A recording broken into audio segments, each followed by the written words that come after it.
Okay, so from the mount, we're going to be sitting in a high mount, and what we're going to do is, we're going to start pushing his elbow over, or sometimes just lifting the elbow, because the goal is to get our hips in front of the elbow. So what we're going to do is we're going to start lifting, and watch my hips, they scoot over to the left. So as I start pushing the elbow, my hips scoot to the left, and they come in to connect with his tricep. As soon as that happens, my elbow is going to go over his head, block his neck, and kind of push back to the left. My hips switch like this. Right, so I go left hip heavy. Next thing, my right arm is going to go underneath his arm right here. Cup his shoulder, and it's going to be covered by my left hand. I'm going to make sure that my right leg is clamping on his hip. My left knee is clamping on the other side of the hip. And so I want to also really apply that backward pressure, walk my elbow back so his neck is being cranked towards my ribs. Now what I'm going to do is I'm going to start driving my head to the floor, and you'll notice that his hand starts coming out like this, his arm starts elongating. My head hits the floor. As soon as my head hits the floor, my knee's going to slide up right by his head, just like this. I know that it's the right place because my knee is maybe like 2 inches above his head. So once I'm here, I lift up and I trace my foot, my right leg, from his hips all the way underneath his armpit, as if there's like a piece of chalk on my heel, and I'm drawing a half circle like this.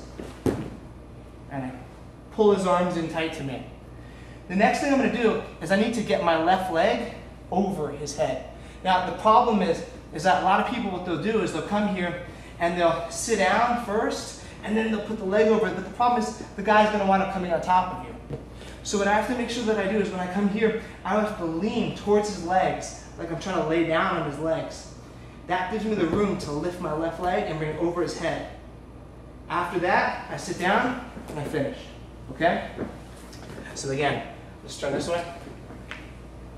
Okay. So here, I'm in my mount. I got my knees squeezed, my feet tucked under, and I gotta find some way of getting his elbow past my belly button here. All right? So what I'm gonna do is I'm gonna start pulling his elbow in as I scoot my hips the opposite way, just like this.